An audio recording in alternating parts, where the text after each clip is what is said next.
Hey guys, welcome to my YouTube channel. Today we are going to look through a really amazing distribution that takes hours or sometimes a week to completely install.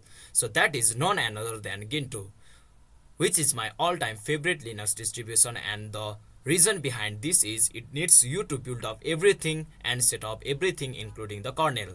So that is something like freedom of choice. If you are a beginner, then you don't need to worry about it.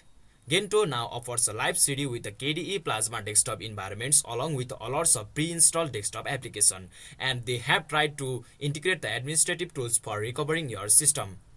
That gives an amazing desktop experience for the end user. Gentoo is using the KDE version 5.24, but in the world of the desktop race, I know Gentoo is going to upgrade it soon. It has released the live CD version only. They might release the fully stable with the GUI installer in upcoming days, but this might be the controversy for the nerds, because Gentoo is being a favorite for the nerds due to its complexity for the installation and configuring it from the scratch.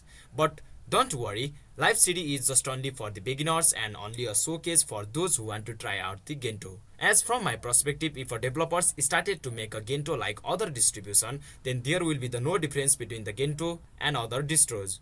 I would love to use the Gentoo because I don't like the junk on my desktop. There must be the software of my selection and desktop environment of my selection, which distro like Gentoo and the 𝗟𝗚𝗡𝗦 let us to do that.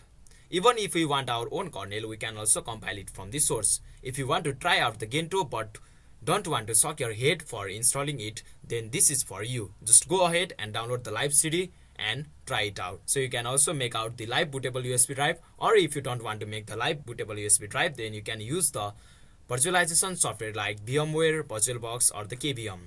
So this much for today.